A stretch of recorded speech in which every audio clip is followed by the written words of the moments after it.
das 8h30, vocês já vão receber a notificação da gravação. Só um instante. Aí.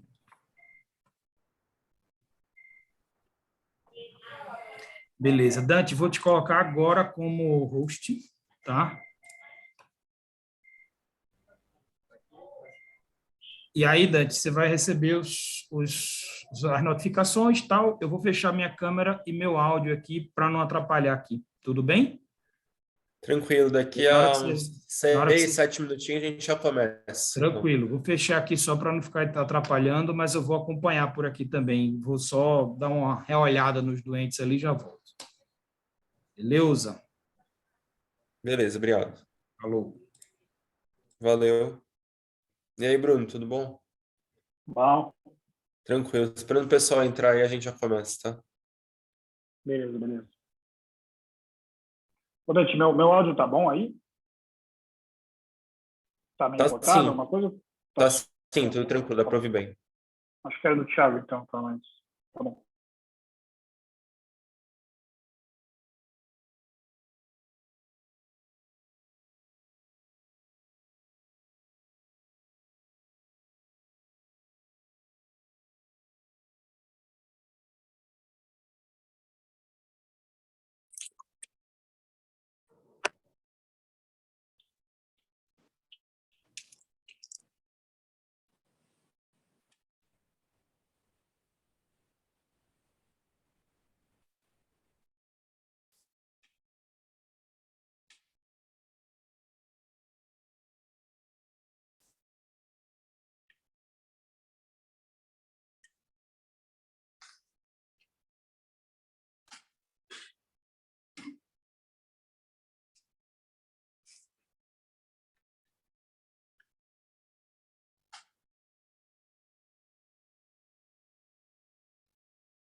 Olá, pessoal, boa noite. Conseguem me ouvir? Sim. Perfeito. Bom, pessoal, então, boa noite a todos. Eu me chamo Dante, sou médico diarista da UTI do ICESP, né? E então a gente está aqui numa nova reunião, novo modelo de reunião que envolve as UTIs cirúrgicas do HC e a UTI do ICESP. Então, a gente tem reuniões mensais aí de discussão de temas clínicos de UTI e também reuniões mensais aí de Journal Club, que são capitaneadas aí pela equipe do HC, enquanto que as reuniões de caso clínico, elas são capitaneadas por nós do ICESP. Então, hoje, nessa noite, a gente tem como convidado o Dr. Bruno Bezen. O Dr. Bruno, ele é médico diarista da UTI clínica do HC, médico titulado pela AMIB em medicina intensiva, também formado pelo HC, e também doutor em ciências pela Faculdade de Medicina da USP.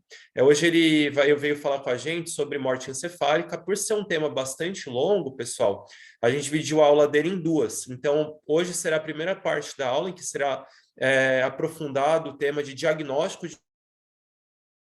morte encefálica e todas as nuances que envolvem esse tema. E na segunda aula, no dia 14 de junho, daqui a 4 semanas, será falado sobre o manejo do potencial doador de órgãos com diagnóstico de morte encefálica. Então, gostaria de agradecer a ele por ter aceito o nosso convite pela presença e pedir para o pessoal que estiver acompanhando a aula para, por favor, manter o microfone desligado, e ao final da aula a gente deve abrir para perguntas. Nossa ideia é que a aula dure por volta de 30, 35 minutos, e que depois a gente tenha aí cerca de 20 minutos aí para esclarecimento de dúvidas ao final, tá? Qualquer pergunta também vocês podem colocar no chat, que a gente vai, porque eu aqui vou estar acompanhando também, se possível eu vou respondendo, tá bom, pessoal? Então aproveitem a aula. Bruno, passo a palavra aí, muito obrigado por ter aceito o convite. Muito obrigado pelo convite, é sempre um prazer estar aí e falar sobre esse tema, né? Talvez não seja a pessoa que ultimamente tenha visto mais esses casos, mas eu acho que eu também sou instrutor do curso da MIB de morte cefálica, e a ideia de falar uma aula de diagnóstico de morte cefálica é a gente aproveitar para tirar dúvidas. Tem algumas situações no dia a dia que geram muita dúvida, né? A gente vai rever, claro, todos os conceitos, mas ao final acho que a gente tem que aproveitar esses 10, 15 minutinhos para quem tiver dúvida ficar absolutamente à vontade, tá? Dante, eu não estou conseguindo compartilhar a tela aqui por algum motivo. Espera aí que eu vou liberar, desculpa, eu preciso liberar aqui. Tá bom. Vamos ver. Espera aí, rapidinho. Deixa eu achar aqui.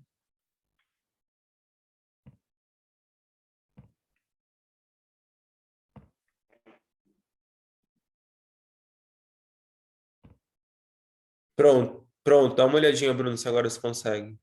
Deu certo. Prontinho. Bom, então vamos lá. Então, a gente falar sobre diagnóstico, né, de morte. Isso aqui é um pouquinho da agenda, né, do que eu vou tentar abordar nesses próximos 30 minutos, falar um pouquinho da importância da epidemiologia, 2 slides sobre fisiopatologia, muito sobre o diagnóstico, e, por último, 2 aspectos sobre aspectos éticos e legais, se alguém tiver alguma dúvida, o que a gente tem de legislação e também regulamentação do CFM, né? E um pouquinho da importância da comunicação nesse processo também. Bom, então, em termos de importância da epidemiologia, eu acho que o primeiro ponto de a gente saber diagnosticar a morte cefálica é que ela é fundamental para o processo de doação de órgãos. Mas, ao mesmo tempo, a gente tem que entender que são coisas diferentes. Uma coisa, do ponto de vista ético, eu sou obrigado, pela nossa regulamentação ética, né, como médico, eu sou obrigado a fazer o diagnóstico, independente se o paciente vai ser doador ou não. Então, diagnosticar morte cefálica é uma obrigação do médico. E o segundo aspecto é que eu vim depois, que seria assim, o processo de doação de órgãos, que é tão importante. Eu vou mostrar uns slides a mais do que aconteceu na pandemia. E a gente tem uma regrinha aqui básica: as perdas por potenciais doadores, como regra geral, em torno de 10% são por parada circulatória. Então, é um ponto que a gente pode atuar para evitar perdas.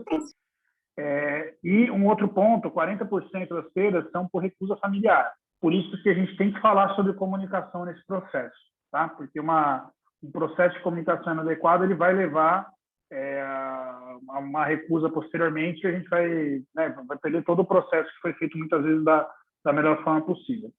E de causas, as causas mais frequentes, sem dúvida, em primeiro lugar, AVC, seja isquêmico, hemorrágico ou HSA, e em seguida o traumatismo crânioencefálico, né? E aí tem várias outras possibilidades. Neoplasia vem aí, o pessoal do SESC, vocês devem ter algumas mortes cefálicas por ano, provavelmente. Neoplasia também é uma causa, mas vem lá mais para terceiro, quarto lugar como causa de evolução para a morte encefálica, tá? E o que aconteceu com a pandemia? O Brasil vinha com um ritmo de doações por milhão de população até razoável, né? Em torno de 30 aqui para doação de rim, em torno de 10 para doação de fígado, e os outros órgãos a gente nunca foi dos melhores, né? A gente perde muito pulmão e pâncreas, tanto por não ter equipe quanto pelo manejo inadequado. Mas com a pandemia a gente teve uma queda grande. É claro que essa queda, em parte, foi para, entre aspas, proteger os pacientes, mas, em parte, foi por um pior cuidado dos pacientes. Então, a gente vai ter que recuperar o manejo que a gente vinha fazendo, né? A suspeita diagnóstica, fazer bem o diagnóstico, para a gente conseguir recuperar isso, pelo menos trazer para onde a gente estava antes, que era em torno de 30, né? Então, esse é um ponto importante. E isso aqui, vocês entraram no site da Associação Brasileira de Transplante de Órgãos, esse dado é livre, tá? E se a gente for um pouquinho mais adiante nesse relatório que eles fazem, esse relatório até setembro do ano passado, a gente vê que tem uma disparidade muito grande aqui no Brasil. Nós, aqui em São Paulo, nós não estamos bem. Nós não somos os piores, mas nós estamos longe de ser os melhores, tá? Vejam que Santa Catarina chega a ter 36 doadores efetivos por milhão de população e o Paraná 33. Na Espanha, eles chegam a 40 até 50, tá? De doadores efetivos por milhão de população. Então, dá para a gente ser muito melhor do que nós somos hoje. E, para isso, a gente tem que suspeitar do diagnóstico e fazer um diagnóstico bem feito. E, nesse processo, se comunicar bem com a família. A gente vai falar sobre manejo na próxima ocasião, mas a gente tem que fazer isso muito bem, né? E aqui embaixo a gente tem os dados das perdas. A gente tem a recusa familiar é 40%, e as outras contraindicações, 25% é contraindicação médica, 7% parada cardíaca, e algumas das notificações são mortes cefálicas não confirmadas, tá? E outras causas aí também, tá? Então, acho que o primeiro ponto que eu queria trazer nessa aula é que a gente precisa recuperar o que nós vínhamos fazendo e talvez até ir melhor do que nós fazíamos antes. Bom, então, para a fisiopatologia, a morte cefálica, a evolução ela é bem marcada, né? Então, conforme o paciente vai aneando, inicialmente a gente tem uma fase de isquemia pontina, em que vai se manifestar a tríade de Cushing. Você vai ter um estímulo vagal e simpático misto, bradicardia, hipertensão e o quadro de respiração irregular. E conforme vai acontecendo a conização, que é a isquemia do tronco cerebral como um todo, a gente vai para a isquemia bulbar, onde a gente vai passar a ter um estímulo simpático isolado com a tempestade simpática. Isso aqui é importante porque isso aqui vai fazer parte da suspeita. Você tem um paciente que tem uma lesão, um neurocrítico grave, e ele vinha relativamente bem, de repente ele começa a ficar hipertenso e bradicárdico, e eventualmente ele evolui rapidamente com uma tempestade simpática com taquicardia importante, hipertensão gravíssima, às vezes bate 160, 170, 180 de pressão arterial média, e esse é o momento exato em que ele está terminando de herniar, tá? Não tem muito a ser feito nesse momento. É difícil você conseguir reverter o quadro na situação, mas você precisa saber reconhecer que isso está acontecendo, né? E, eventualmente, quando o tronco inteiro evolui com isquemia difusa, a gente tem um quadro de morte cefálica mesmo, eu passo a perder o estímulo simpático e vai se manifestar com hipotensão e manifestações após a tempestade simpática. O paciente pode ter disfunção miocárdica, ele vai ficar vasodilatado e várias outras condições, ele fica apoiquilotérmico, tantas outras coisas. Em paralelo à isquemia do tronco, a gente vai ter isquemia hipotálamo hipofisária também. Então, a gente vai perder o sistema nervoso autônomo, especialmente simpático. Então, a gente vai ter um tônus parasimpático predominante, lembrando que o parasimpático ele fica na medula e o simpático ele sai desde o hipotálamo, né? E a gente vai ter uma perda total dos nossos hormônios hipotálamo hipofisários que regulam a nossa hemostasia, tá? Então, o paciente morte-cefálico, aí vai ser para outra aula, ele vai ser um paciente totalmente dependente do nosso manejo, tá? A gente vai precisar manejar de modo a reequilibrar a homeostasia dele. E de apresentação clínica do paciente com morte, então, a gente tem várias alterações cardiovasculares. Respiratórias é um paciente que não tosse, então ele é muito propenso a fazer hiperectasia, infecção respiratória, e vai ser interessante a gente manter o paciente com algum grau de PIP e ter atenção à fisioterapia respiratória, e manter a ventilação protetora, né? As alterações endócrinas que eu já comentei e outros aspectos, especialmente o manejo de temperatura, tá? Que o paciente, se você não ficar atento, ele vai ficar hipotérmico rapidamente. Bom, então, por que isso aqui é importante? Porque para o diagnóstico eu vou ter que acertar algumas coisas para eu poder fazer um diagnóstico bem feito da morte encefálica, tá? Então, vamos para o diagnóstico. Então, eu tenho esse paciente que ele tinha lá uma lesão super grave e o paciente ele evolui lá com a tempestade simpática, não são todos, tá? Mas a maioria vai ter esse quadro. E em seguida ele fica lá hipotenso, aí fica uma pressão mais lábil, né? Uma frequência cardíaca meio monótona. E aí eu vou suspeitar de morte cefálica. Então, para eu fazer o diagnóstico, quais são os elementos que eu preciso, né? A nova resolução de 2017 ela é muito boa nisso, porque ela vai trazer para a gente os chamados pré-requisitos para eu prosseguir com o diagnóstico de morte cefálica, tá? Eu gosto de dividir dessa forma que o raciocínio na minha cabeça fica mais fácil. Então, a primeira coisa, eu tenho que ter uma causa do coma conhecida e compatível com a evolução da morte cefálica. Então, se eu tenho um paciente que internou com um quadro tóxico metabólico, então uma tomografia de crânio normal, esse paciente não é para evoluir com morte encefálica. Então, se ele perder reflexo, alguma outra coisa aconteceu, né? Ou ele realmente teve um AVCH durante a internação e você vai, com a tomografia, rever esse diagnóstico, tá? Mas o primeiro ponto é ter uma causa do coma conhecida e documentada, tá? Não é só com história clínica que a gente vai documentar isso, eu preciso ter uma neuroimagem para prosseguir com esse diagnóstico, tá? Isso tem uma controvérsiazinha, mas a gente deixa para o final. O segundo ponto é não ter confundidores que possam mimetizar a morte encefálica ou alguma causa reversível que possa atrapalhar com o diagnóstico, tá? Então, por exemplo, o mais comum na UTI é o uso dos sedativos. Então, a gente vai ter que lidar com isso, suspender os sedativos e esperar um determinado período de tempo. E só depois disso que eu vou ir para o diagnóstico, tá? Então, a gente não vai começar a fazer diagnóstico de morte cefálica sem ter uma causa conhecida, comprovada e compatível com a evolução para morte cefálica e sem descartar confundidor, tá bom? E aí eu vou fazer o exame neurológico, são 2 exames com uma diferença de 1 hora, vou fazer um teste de apneia e fazer um exame complementar nesse processo, tá? Mas antes de mais nada, antes de iniciar o exame neurológico, a gente precisa lembrar dos pré-requisitos. Então, já falei, lesão encefálica de causa conhecida, irreversível e capaz de evoluir com morte cefálica. Ausência de fatores tratáveis que possam confundir o diagnóstico. A resolução traz esse terceiro ponto, que a ideia aqui é que se o paciente chegou a um neurocrítico grave, que ele não seja lá deixado de lado, né? Que o paciente, assim que ele chega, ele receba um tempo de observação e tratamento de pelo menos 6 horas, e caso a causa primária da morte cefálica seja encefalopatia hipóxico-isquêmica, que se aguarde 24 horas. Seria o período de tempo para você ter uma ideia se é isso mesmo, se aquele exame neurológico inicial ele se sustenta, né? E o quarto ponto fundamental, que vai fazer parte de todas as etapas do diagnóstico, são os critérios fisiológicos. Então, para eu dizer que ele está morto, ele tem que estar quente, não pode estar hipotérmico, e o corte é 35. Ele tem que estar normotenso, PAM acima de 65, mais igual a 65, para adultos. Tem cortes diferentes para crianças. E ele tem que estar com uma saturação de pelo menos 94%. Se não preencher esses pré-requisitos, eu não posso seguir adiante, tá? E aqui a gente tem um problema enorme, porque isso vale para todos os exames, para os 2 exames clínicos, para o teste de apneia e para o exame complementar, mesmo para o Doppler. O Doppler, por mais que em teoria ele não seja falseado por temperatura, está na resolução, e essa resolução ela tem poder de lei. A gente vai falar um pouco mais adiante. Então, isso é passível de questionamento jurídico se a gente não se atentar a manter a temperatura. Mas por que isso é tão importante? É nossa responsabilidade como intensivista garantir que o paciente que evoluiu com morte cefálica que ele esteja com a temperatura adequada, tá? Então não adianta você avisar a OPA, chamar o pessoal do Doppler, a gente chega lá com 32 de temperatura. Ele vai fazer o exame, vai falar que não tem fluxo, esse exame em teoria ele não é válido, tá?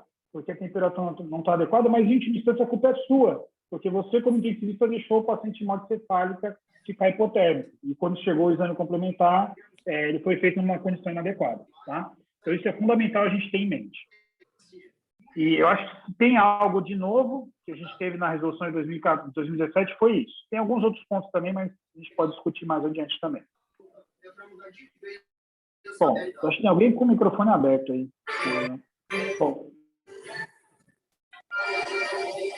Bom, de causas Oi, Bruno, a estruturais do Lucilene coma... estava com o microfone aberto, mas ela já fechou já.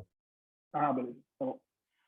De causas estruturais, já comentei, né? Então, a gente tem TCE, HSA, hematoma parenquimatoso, AVC maligno e encefalopatia hipoxia-isquêmica também, que é uma causa importante. E aí, aqui, só a grande particularidade da encefalopatia hipoxia-isquêmica é que não é infrequente o paciente, na fase inicial pós-parada, ele perder os reflexos em até 3 a 6 horas e ele recuperar em até 24 horas.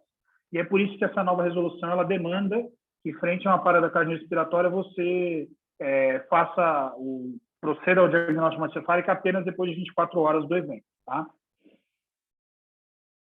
E mimetizadores de morte cefálica. Então, hipotermia pode mimetizar, especialmente hipotermia grave, abaixo de 32 graus, quando chega lá a 30, 28. Formas graves de Guillain-Barré, eu vi 2 ocasiões na minha vida, o paciente perder todos os reflexos, ele ficar totalmente... Parecia um coma responsivo, mas o paciente estava vigil, tinha fluxo no Doppler, tinha atividade de radioencefalográfica, etc., mas o paciente totalmente sem nenhum reflexo, tá? Intoxicações exógenas, botulismo, pode fazer isso, e também algumas outras intoxicações por drogas sedativas mesmo, o paciente ele pode fazer um exame de morte cefálica, mas ele recupera rapidamente, né? O barbitúrico nem tanto, mas ele demoraria mais, mas na maioria das situações ele recupera. Então, aquele tempo de observação e tratamento serviria para isso.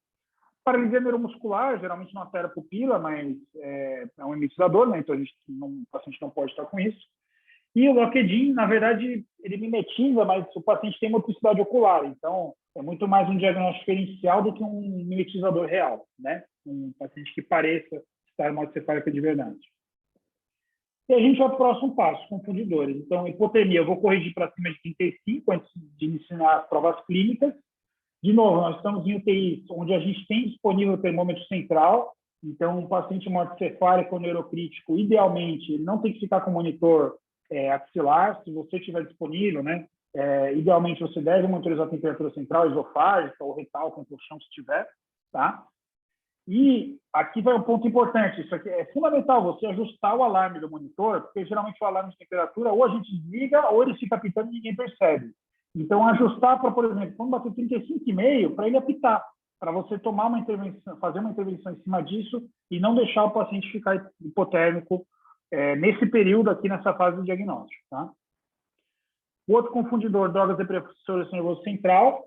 Então, se tiver infusão contínua, a gente deve aguardar 5 meias-vidas, tá? E se for só um bolo, a gente vai aguardar 3 meias-vidas para poder fazer o diagnóstico. E o terceiro ponto, distúrbios metabólicos. Aí entra glicemia, sei lá, suspeita de estado mixedematoso, pode mimetizar, pode se apresentar com coma, dificilmente vai mimetizar morte cefálica, mas disnatremia. E, geralmente, nesse contexto, o que a gente deve avaliar sempre no distúrbio metabólico é o nexo causal. E aqui vai principalmente para o sódio isso. Se o paciente ele evoluiu com quadro de morte cefálica, lá, fez a tempestade simpática e abriu diabetes insípido, que é bastante característico, 80% dos pacientes vão fazer isso, esse distúrbio que acontece secundário de diabetes insípido não tem problema, você não precisa necessariamente corrigir isso para fazer o diagnóstico. Você vai corrigir e você pode trabalhar e fazer o diagnóstico ao mesmo tempo, tá? é claro que você tem um paciente com sódio de 180 porque você fez uma baita uma besteira no manejo desse caso, então você deve correr atrás disso, tá? Quem quiser olhar mais em detalhes a questão do tempo, né, de espera, tem essa revisão de 2016 na Revista Brasileira de Terapia Intensiva, que o Glauco que capitaneou, que estuda muito isso, né? E, basicamente, assim, a maioria dos sedativos você vai ter que esperar 10 horas se o paciente não tiver disfunção renal, nem hepática, né, ou não fez nenhuma infusão muito prolongada, tá? E o tiopental é 2 dias e meio. Então, o tiopental, primeiro que a gente nem deveria utilizar, né, é uma droga, assim, ela não tem uma evidência forte aí de eficácia, e geralmente quando a gente utiliza, a gente se mete em confusão, especialmente nesse contexto da hipertensão intracraniana refratária, que você tenta lá como última medida e só vai atrapalhar tudo, né? Mas para a maioria dos sedativos, fentanilidazol e propofol, que é o que a gente usa, 10 horas, tá? E naqueles pacientes que têm disfunção renal ou hepática, a gente vai estender esse período e recomendado é individualizar. O que é individualizar? Na prática, esperar 24 horas. Né? Você desliga de manhã e espera até o outro dia, né? Mas a outra questão aqui, na prática também dessa individualização, é você escolher uma prova de fluxo, que ela vai ser preferencial a fazer o eletroencefalograma como exame complementar, por exemplo, tá? Muito bem. Então, isso aqui, vou ser bem sério, para mim, esse é o ponto mais importante. Depois a gente vai examinar o paciente, fazer um exame de pares cranianos para ver se ele não tem mais reflexo, né? Porque na morte encefálica eu quero ver se tem algum sinal de vida ainda. Né? Eu não quero, não é o contrário, eu quero descartar que ele esteja vivo, vamos dizer assim, né? Esse que é a minha proposta principal. E aí, primeiramente, a gente vai avaliar o coma perceptivo, preferencialmente estimulando o leito ungueal, região supraorbital, evitar estímulo external e trapézio, porque pode deixar equimose, enfim, não é algo que é muito recomendado. E eu devo estimular os 4 membros e também a região cefálica, tá? Quando eu estou procurando fazer esse diagnóstico. Lembrar que mesmo o paciente em coma aperceptivo, ele está lá Glasgow 3, não tem reflexo nenhum, ele pode ter reflexos espinais, tá? Então, ele pode ter reflexo de retirada, reflexo unissegmentar normal, e ele pode ter reflexos complexos, multissegmentares, chegando até o sinal de Lázaro, né? Que é o paciente que chega a se levantar, dependendo do estímulo. Isso tudo um reflexo espinal complexo, tá bom? Se alguém quiser dar uma olhadinha, essa revisão no Neurocritical Care também traz algumas explicações a respeito disso. E os reflexos de tronco, a gente vai examinar de cima para baixo. Eu vou começar pelo mesencéfalo, vou para a ponte e vou para o bulbo, né? Para fazer cada um desses exames, tá? Então, o que eu quero ver de reflexo? Eu vou ver pupilas, eu espero que elas estejam médias ou midriáticas, porém fixas. Eu posso ter anisocoria, mas geralmente é uma pupila média e uma midriática, porque eu não posso ter miose. Miose fala totalmente contra a morte cefálica, fala a favor ou de AVC de ponte, um loquedinho, ou de intoxicação exógena ou uso de sedativos, tá? Então, seja lá qual for o sedativo, a gente geralmente vai ver miose. Então, miose não é compatível com morte cefálica, até para o contrário, tá? Eu não vou ter o reflexo córneo-palpebral, que a gente vai examinar pingando uma gotinha de soro fisiológico ou com uma gase estéreo tocando o limbo córneo-escleral, tá? Eu não vou ter o reflexo ococefálico, que é o chamado reflexo de olhos de boneca. Então, se eu virar a cabeça do paciente, os olhos dele vão junto, né? Ele não vai manter a mirada no meio, tá? Eu não vou ter o reflexo vestibulo-ocular, que é a prova calórica. Lembrando que para fazer o reflexo vestibulo-ocular, eu devo fazer primeiro a otoscopia, depois somente que eu vou estilar o soro gelado, e eu tenho que observar por 1 minuto. Eu posso esperar que eu botei 5 minutos, mas de 3 a 5 minutos, e aí fazer o outro lado, né? Sempre tendo esse período de observação de 1 minuto. E, por último, eu não posso ter reflexo de tosse, tá? Então, aqui a gente vai examinar de cima para baixo, né? Reflexo por reflexo, para mostrar que o paciente não tem nenhuma atividade de tronco cefálico. Então, eu estou procurando sinais de vida. E eu fazendo esses exames, esse exame neurológico de tronco completo, eu mostro que o paciente não tem nenhum sinal de vida, assim, manutenção da vida em termos do encéfalo, né? Tem algumas situações especiais, aqui também é um ponto de discussão. Então, você pode ter um paciente que só tem um olho, ou só tem uma orelha, tá? Nesse caso, você pode proceder com um diagnóstico de morte cefálica, e o termo de declaração de morte cefálica, ele tem hoje uma caixinha lá para você ticar não testado, você dizendo os motivos, tá? Então, você bota lá, não testado, motivo, não sei, olho de vidro, ou catarata madura, enfim, você pode botar qualquer motivo para não testar determinado olho, tá? Mesma coisa em relação à orelha. Se não tiver os dois olhos, o paciente é cego, tem evacuação dos dois olhos, ou o paciente tem uma cegueira super importante, ou tem alguma outra questão, você não vai poder fazer esse exame, tá? E aí, pela atual legislação brasileira, pela resolução do CFM, você não vai poder decretar esse paciente como estando em morte cefálica, tá? Terceiro ponto, fratura de base de crânio-torragia, aqui vale a otoscopia, tá? Como regra geral, se for só de um lado, é melhor você não examinar aquele lado e fazer só o outro, tá bom? Se tiver nos dois lados, você pode até examinar, porque o que você precisa ter integridade da membrana timpânica para a membrana timpânica circular, tá? E o último ponto, o TRM cervical. Essa é uma situação que você não vai poder fazer o reflexo óculo-cefálico. Se o paciente vai ter TRM cervical. Eu não estou falando colar cervical, é TRM cervical. Então, o paciente ele tem que ter uma lesão traumática medular, né, um TRM cervical alto,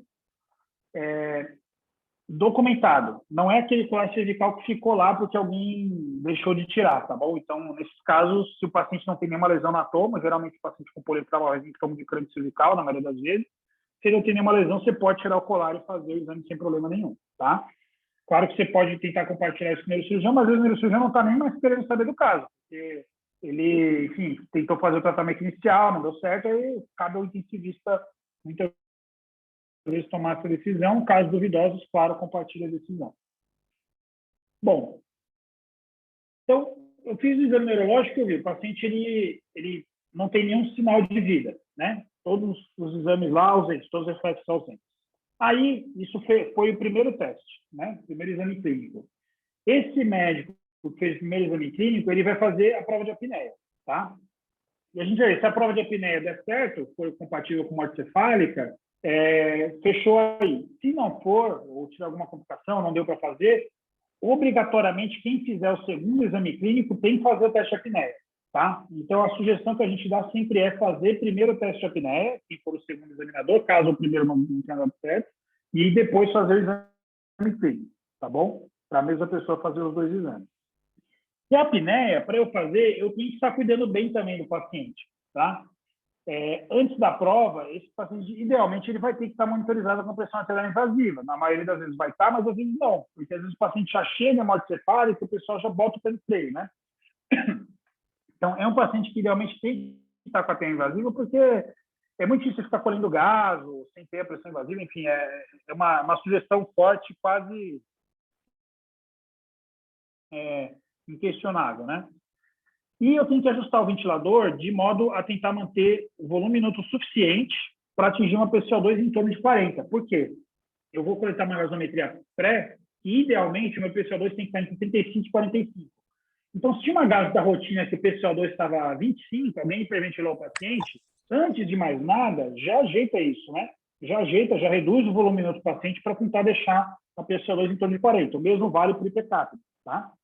E eu vou manter o paciente com uma pré-oxigenação a 100%, e aí eu vou coletar uma gaso pré. Tá? Eu vou passar adiante para a gente falar sobre isso. Bom, uma vez que eu coletei a gaso, está tudo certo, o paciente está saturando bem, eu vou fazer o teste.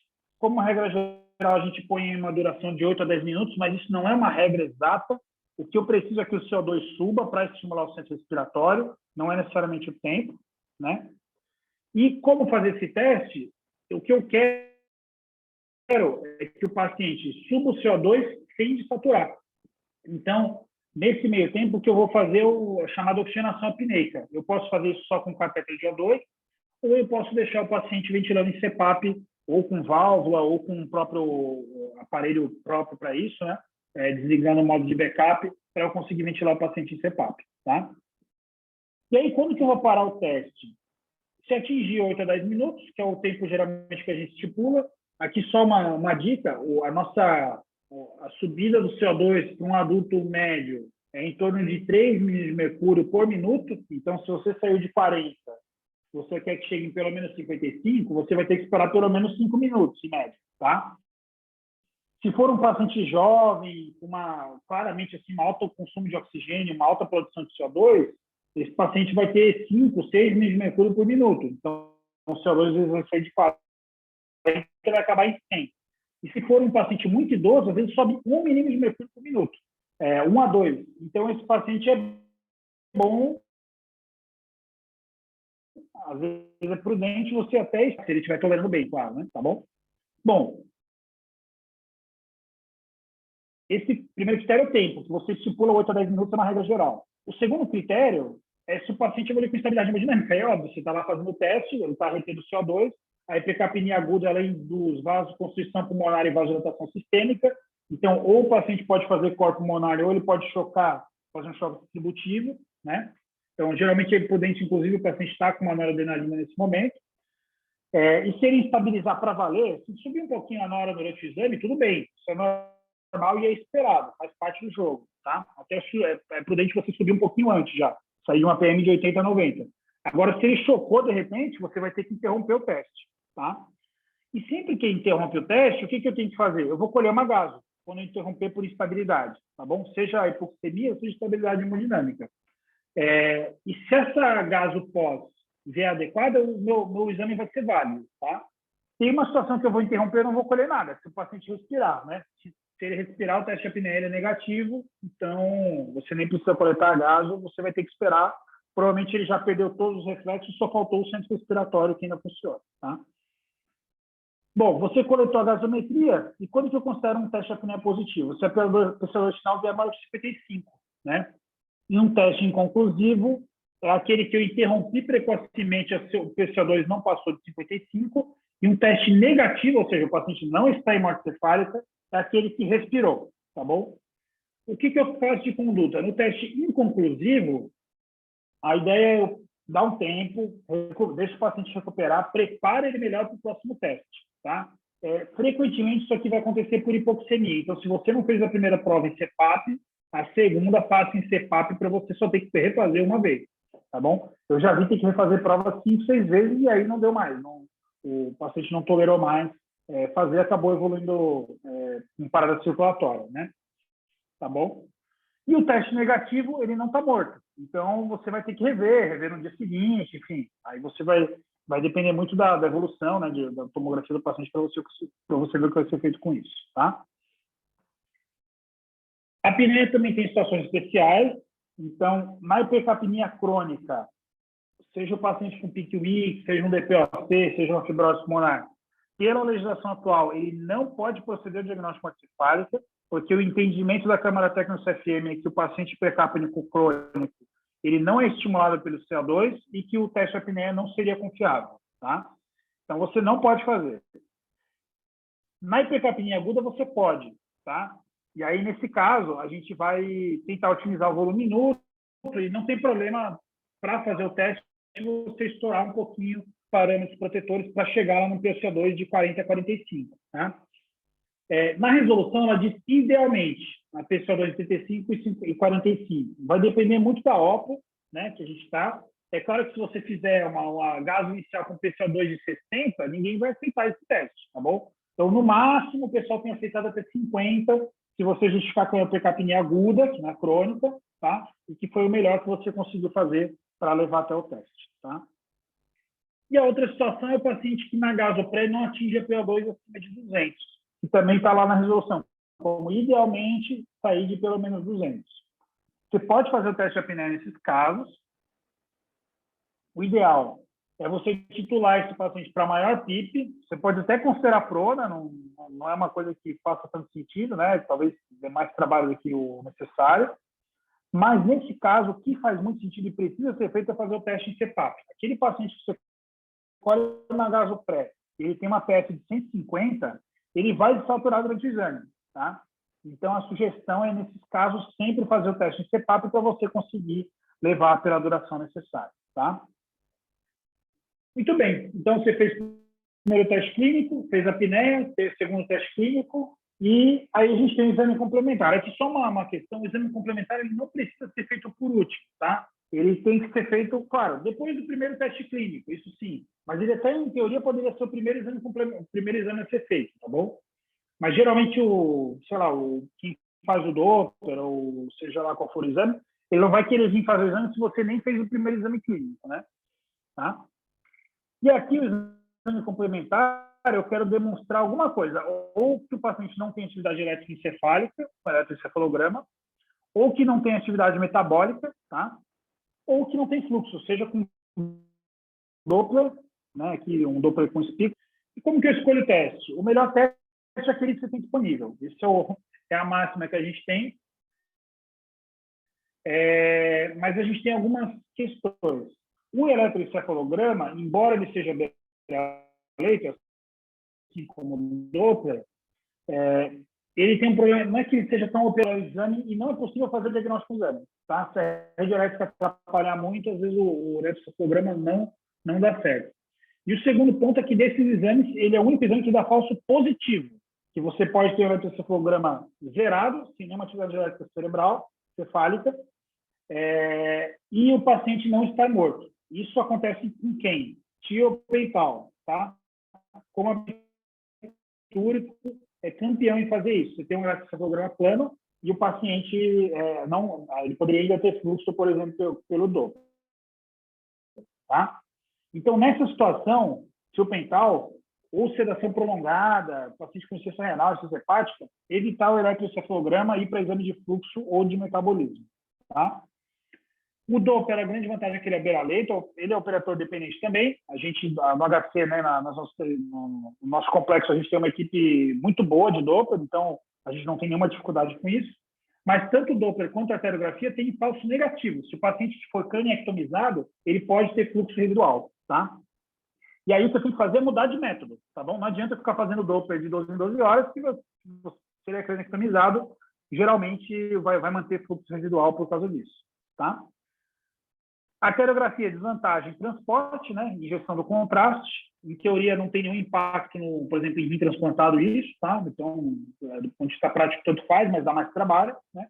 E a cintilografia a gente tem disponível no HC, mas na prática ela é menos disponível e é o exame definitivo para essas situações onde a gente tem mais dúvida, né?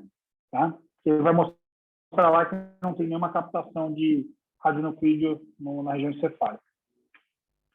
Bem, gente, de diagnóstico para isso, eu vou tentar passar rapidamente aqui sobre questões éticas e legais e um pouquinho sobre comunicação agora. Aqui é só para trazer, a gente tem o decreto presidencial, que foi o presidente Michel Temer, na época, que assinou, em outubro de 2017. Esse decreto ele já estava pronto fazia tempo, demorou para ser assinado. Então, ele traz uma coisa importante, que os médicos, para diagnosticar morte cefálica, eles têm que estar especificamente capacitados e não pode ser integrante de equipe de retirada de transplante, tá?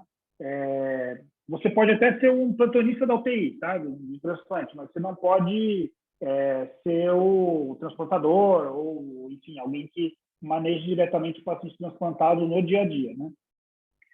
E uma questão importantíssima aqui está no decreto presidencial, ou seja, a lei. Os familiares eles têm que ser obrigatoriamente informados no início do procedimento para diagnóstico de morte cefálica. É claro, se o paciente não tem família, alguma coisa assim, você pode registrar esse prontuário e proceder. Mas se o paciente tem familiares, você não pode prosseguir com o diagnóstico de morte cefálica sem informar os familiares sobre esse procedimento, tá? E caso a família solicite, é admitida a presença de um médico de sua confiança no ato diagnóstico, ou seja, isso é lei. Se a família fala assim, eu quero que alguém acompanhe, então só assim pode acompanhar, se for médico, não tem problema nenhum, tá bom? A gente não pode colocar barreiras em relação a isso. Outro ponto fundamental é a obrigação notificar a morte cefálica, tá bom? Se alguém quiser um dia pegar no seu pé, você teve uma morte cefálica que você não notificou, você agiu contra a lei. Isso é uma obrigação do hospital, fazer esse tipo de notificação. E sempre, após a declaração de morte cefálica, a família deverá ser consultada. E olha que interessante, aqui nesse parágrafo do artigo 19, ele traz: nos casos que a doação não for viável, o suporte terapêutico artificial será descontinuado e o corpo será entregue aos familiares. Tá? ou encaminhada à necropsia, se for o caso. Isso é o decreto presidencial, isso é lei. Esse decreto, ele fala assim lá nele, quem vai dizer como declarar a morte é o CFM. Então, ele delega ao CFM essa responsabilidade. Então, a resolução do CFM tem poder de lei, desse decreto presidencial. Tá? E é basicamente isso que a gente já conversou até agora. Então, vai regulamentar a forma de determinar a morte. São necessários 2 exames clínicos, por médicos diferentes e capacitados, 1 hora de diferença entre os exames, 6 horas, desde a admissão do hospital até a primeira prova, 24 horas se pós-parada, apenas um teste de apneia e um exame complementar, tá? Conforme a gente conversou anteriormente. E, por último, para a gente não esquecer, também a gente tem uma resolução do CFM de 2007, falando sobre o paciente de morte cefálica, dizendo que é legal e ética a suspensão dos procedimentos de suporte terapêuticos, tá? Ele só faz uma ressalva, um parágrafo, dizendo que essa decisão deve ser precedida de comunicação e esclarecimento sobre a morte cefálica aos familiares e devidamente registrada em prontuário, tá? E, por fim, por que comunicação é importante? Não é infrequente o familiar não entender o que é morte cefálica, então a gente tem que se comunicar muito bem. O segundo ponto é que os familiares não se sentem acolhidos. E uma coisa que a gente fala muito, não adianta eu estender o tapete vermelho para a família na hora que o paciente está morto, né? O paciente chega lá com a VCH, seja lá o que for, e agora a gente ainda está com restrição de visita, né, no nosso hospital, infelizmente. E aí o familiar tem direito a 1 a 2 visitas por semana. Aí quando ele evolui com morte cefálica, você marca 3 conferências familiares. É óbvio que você vai ter mais recusa, né? Porque na hora que deu tudo errado, aí que você deixa os familiares, você abre a porta da UTI, vamos dizer assim. Então, a gente tem que abrir a porta da UTI para todo paciente, inclusive o neurocrítico, inclusive aquele que evolui com morte cefálica, né? E aí, isso é uma etapa fundamental, né? De a gente conseguir atuar nisso, porque 40% das perdas estão por recusa, né? Esses são 3 momentos importantes. Um deles é antes da suspeita, então, aquele paciente que chega com uma VCH importante, um paciente com TCE, com edema cerebral difuso, que você acha que pode ter essa evolução. Então, na primeira conversa, quando você vai falar, você tem que explicar. E uma das possibilidades é o paciente, o cérebro inchar e ele eventualmente morrer por causa disso, né? Então, é importante colocar isso em perspectiva. O segundo momento é na suspeita. Lá no decreto presidencial ele fala que é obrigatório, vamos lembrar disso. Então, quando eu suspeitei da morte cefálica, eu tenho que notificar a família, e aí geralmente é um momento bom para você explicar o processo. E essa etapa, às vezes, pode ser 2, 3, 4 conversas, né? Porque você faz o primeiro exame, a família quer saber, você faz a apneia, a família quer saber, e assim por diante. E aí a última etapa é você notificar o óbito, né? Então, uma vez que você terminou o último exame vai ser a hora do óbito, seja o exame clínico, a apneia ou o exame complementar, tá? E aí você explica, ó, fizemos todos os procedimentos, está confirmado que ele morreu a tal hora, tá bom? Ele ou ela, né? Certo? Então, essas seriam as etapas. Então, eu tenho essa comunicação, dá tempo da família tentar absorver, putz, pode ser que ele evolua com morte. Olha, agora parece que ele morreu, os médicos vão fazer os exames, né? Foram feitos todos os exames, agora ele morreu. Então, dá tempo da família ir absorvendo essa informação e trabalhar essas ideias na cabeça dele, né? E aí, todos os fundamentos importantes de comunicação, fazer em local apropriado, semelhante a qualquer cenário de comunicação de más notícias, né? E uma coisa que é importante para a gente, como profissional de saúde, lembrar que a doação em si pode auxiliar no luto, né, dos familiares e trazer um significado à tragédia ocorrida, né? Bom, então, para concluir, abrir para as perguntas, lembrar que o diagnóstico de morte cefálica, a gente tem uma padronização a ser seguida, conforme a resolução do CFM. Lembrar da importância da capacitação específica, mas antes de tudo, de suspeitar, né, e fazer a notificação na suspeita. Se tiver dúvida, a gente tem uma OPO no HC muito atuante, a gente tem que discutir os casos duvidosos com eles, né, tem excelentes enfermeiros lá, totalmente abertos à discussão, né, e lembrar da importância da comunicação nesse processo. Quem quiser dar uma lida algo a mais, a gente tem um guideline de manejo de potencial doador, que vai ser a próxima aula, tá, em 2021, e a gente tem 2020, né, saiu no JAMA, o World Brain Death Project, só falando sobre a determinação de morte cefálica em vários contextos, né? Que aqui no Brasil a gente é bem rigoroso, em outros lugares não são tão rigorosos, mas é uma referência interessante para a gente aprender a respeito. tá? Muito obrigado. Qualquer coisa, meu e-mail. Bruno, muito obrigado pela apresentação. Eu vou abrir para perguntas. Tem duas perguntas aqui já no chat que eu vou ler aqui, tá? No teste o Eduardo perguntou, no teste com CPAP, configuraríamos o ventilador apenas para manter uma PIP com frequência expiratória de 0? Eduardo, tem algumas situações aí. O ventilador, depende do ventilador que você tem disponível. Qual que é o problema? Você vai ter que botar no modo CPAP, que os ventiladores muitas vezes têm esse modo, tá? E você tem que desabilitar o modo de apneia. Tem ventiladores que dá para desabilitar e tem ventiladores que não dá. O que é mais fácil, no nosso caso no HC, a gente tem o V60, que é o ventilador que a gente usa para ventilação invasiva. Então, ele é perfeito para isso. Você coloca no modo CPAP, desabilita qualquer modo de apneia, ele vai manter o CPAP constante. A única questão que você deve fazer é manter o EPAP ou o CPAP em relação à PIP que o paciente estava. Então, a PIP de 12, você coloca 12. Seria isso, tá? O outro ponto, quando você faz com ventilador, é que pode ocorrer autodisparo. Então, você tem que tomar cuidado para isso não acontecer, tá?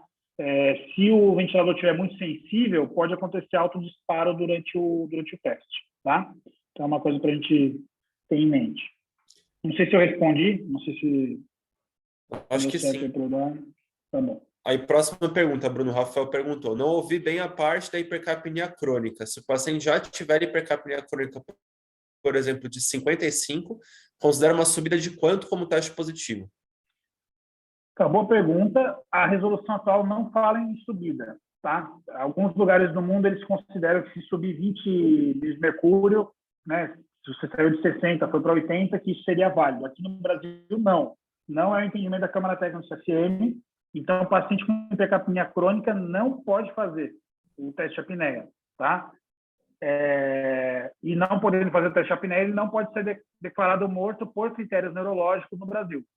Essa que é a implicação direta. Quantos potenciais doadores eu vou perder por causa disso? Menos de 1%. É o dado que a gente tem das OPAs, das centrais de transplante. Então, isso não é um problema grave, vamos dizer assim, né? De perder, paciente e tal. Claro que vai muito de bom senso. Sei lá, você entupiu o paciente de furosemida lá na internação, aí o bicarbonato subiu, porque aí o CO2 subiu também, enfim. Então, isso é outra coisa, isso não teria problema. Você pode ajustar e fazer o teste, tá? Porque é algo agudo, né? Tá bom? Perfeito. Tanto o Eduardo como o Rafael agradecem as respostas. A gente tem a pergunta agora da Sâmia. Boa noite a todos. Bruno, como você executa o teste de apneia em paciente em ECMO? CPAP e parâmetros mínimos de teste de autonomia? Nossa, tudo bem? Bom, na ECMO é sempre uma situação complicada, vai depender muito do contexto, né? Então, na venovenosa é uma coisa, na vena arterial é outra.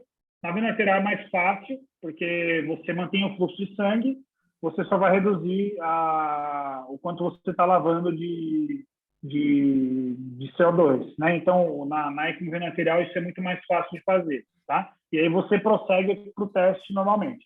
A sugestão é sempre fazer em CPAP, seja vena arterial, seja ECMO venosa. Na venovenosa, o que a gente faz? A gente mantém o fluxo está lá 5 litros por minuto, 5,5, 6, e eu vou reduzir o fluxo de gás ao mínimo possível que o paciente tolere para manter uma PO2 razoável, tá? De modo que o CO2 suba acima de 55, tá? Então, a gente colhe uma gase com CO2 de 40, isso você faz na ECMO fácil, e aí você ajusta o seu fluxo de gás para essa PCO2 na membrana subir. Sempre fazer o teste também em CPAP, tá bom? Não, porque se você tirar do ventilador, a não ser que o paciente já estava fora do ventilador, né? Às vezes pode acontecer, um paciente já estava customizado, alguém estava querendo deixar fora, mas se não for o caso, mantenha ele pelo menos na mesma PIP que ele estava anteriormente para fazer o teste. Em algumas situações você não consegue fazer, porque conforme você baixa o sweep, o paciente satura. Aí, nesse caso, ou você não vai conseguir fazer o diagnóstico, e tem relatos de caso de você injetar CO2, mas isso, felizmente, a gente nunca precisou fazer, tá? A gente só ajustando o fluxo de gás e fluxo de sangue, a gente saiu de 40 e foi para cima de 55 e o teste foi válido, tá? Mais alguma pergunta, pessoal?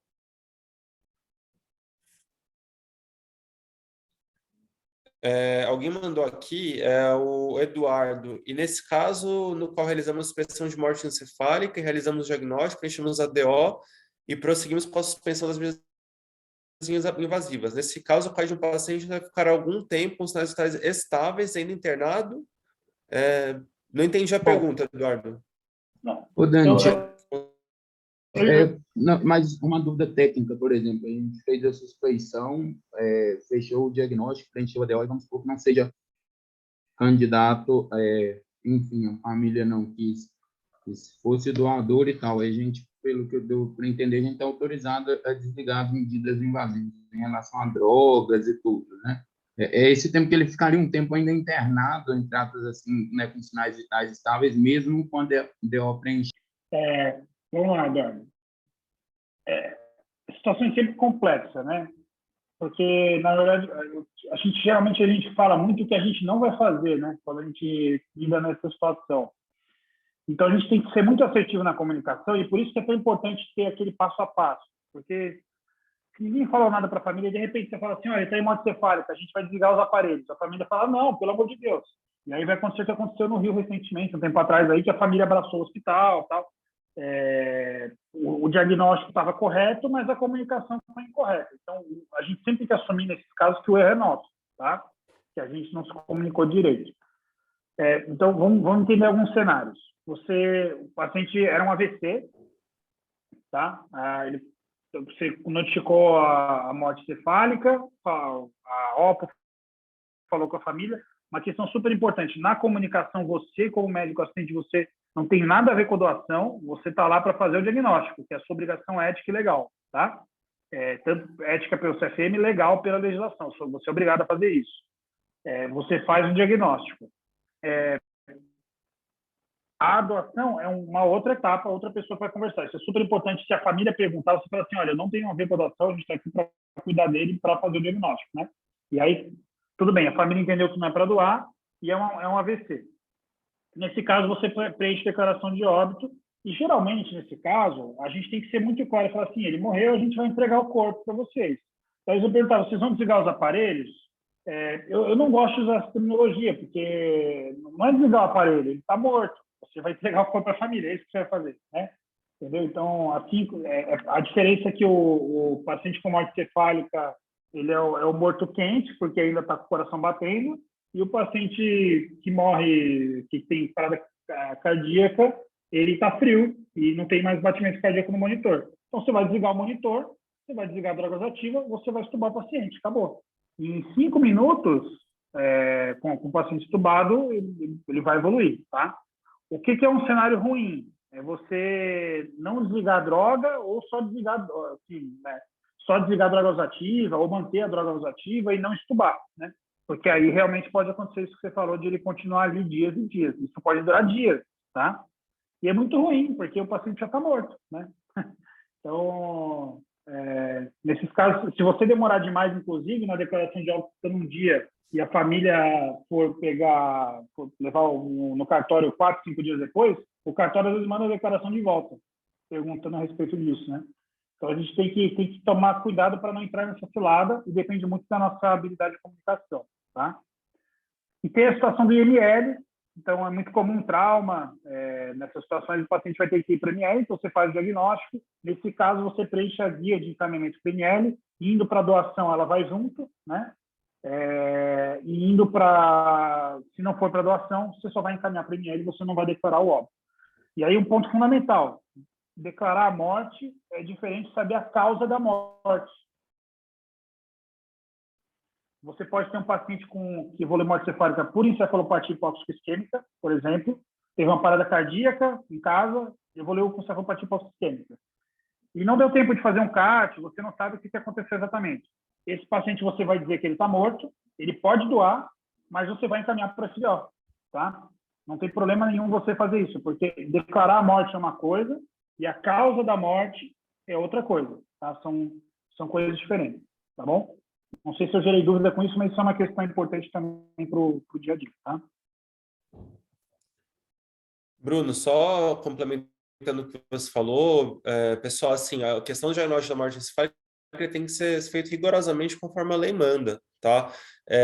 Não dá para a gente querer inventar moda, e assim, teve tudo bem que isso é um caso extremo, né? Mas teve um caso, sempre que acompanhou aí na imprensa, um caso recente de um médico que foi condenado por homicídio qualificado, porque houve indícios de que ele teria decretado morte encefálica totalmente fora de protocolo, numa situação, indicado uma remoção de órgãos num paciente numa criança. Então, para não dar qualquer margem para esse tipo de coisa, ainda mais com imprensa, tem que seguir o protocolo de forma rigorosa e sem qualquer desvio, né?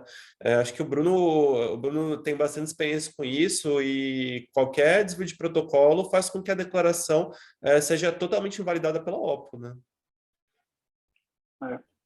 E às vezes até o pessoal aceita, né, Dante? Mas você pode ter algum questionamento no futuro.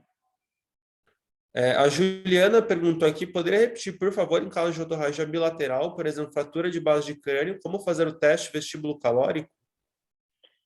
Juliana, é a mesma situação dos dois olhos, tá? Então, nesse caso, o que você tem que ver? Se o paciente tiver conduto auditivo externo íntegro, membrana timpânica íntegra, e na tomo de crânio você não tem sinal de lesão dos canais semicirculares, tá?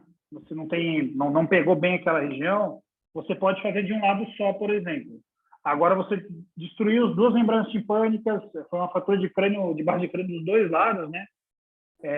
Pegando região ali de canais semicirculares, então você não vai poder declarar a morte também. Vai ser o mesmo raciocínio. Quando é bilateral a lesão e você não pode examinar os dois lados, você não vai poder prosseguir. Isso eu nunca vi. Eu não lembro de ter visto isso, tá? Mas em teoria é o que está na resolução, tá?